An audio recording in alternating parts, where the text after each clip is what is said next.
Shri print, ഞാൻ പൂഞ്ഞാർ നിയോജക മണ്ഡലത്തിൽ പാറത്തോട് ഗ്രാമപഞ്ചായത്തിൽ നിന്ന് വരുന്ന ഒരാളാണ്. ഉം, അദ്ദേഹം UDF-ന്റെ MLA ആയിരുന്നപ്പോഴും ഞാൻ കോൺഗ്രസ് ആണ്. ഉം, അദ്ദേഹം LDF-ലേക്ക് ചേക്കേറാൻ ഞാൻ കോൺഗ്രസ് ആണ്.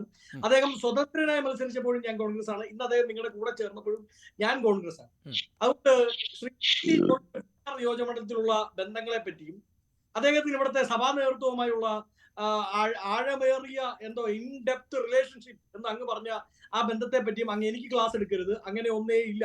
PC ജോർജിന് അങ്ങനെ ഒന്നേ ഇല്ല എന്ന് നിങ്ങൾക്ക് മനസ്സിലാവാൻ പോകുന്നത് ഈ പാർലമെന്റ് തെരഞ്ഞെടുപ്പോട് കൂടിയാണ്. നിങ്ങൾ മനസ്സിലാക്കിക്കൊള്ളുക. കഴിഞ്ഞ ഇടയ്ക്ക് നിങ്ങൾക്ക് മനസ്സിലായത് കൊണ്ടാണല്ലോ BJP-യിൽ പണിയറിയാവുന്നവന്മാരാരുമില്ല.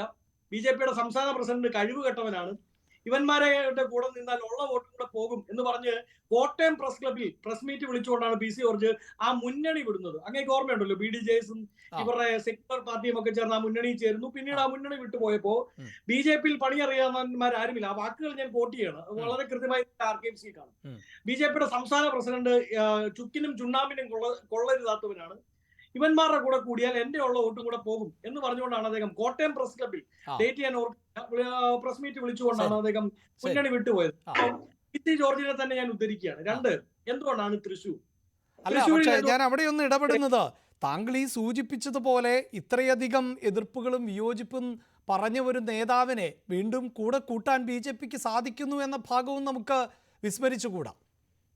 ആരുമില്ലാത്തതിലും ഭേദം ഉള്ളവനാവട്ടെ എന്നുള്ളതാണ്. മൂക്കില്ല രാജ്യത്ത് മുറുമൂക്കൻ രാജാവ് എന്നുള്ള അവസ്ഥയാണ് കേരളത്തിൽ BJP-യുടെ മുന്നണി സംവിധാനം. അവർക്ക് കൂടെ കൂടാൻ ആരുമില്ല. അതുകൊണ്ട് അവര് ആദ്യം എന്നാലും നാളെ അവര് കൂടെ കൂട്ടും എന്നതിൽ സംശയമൊന്നും വേണം.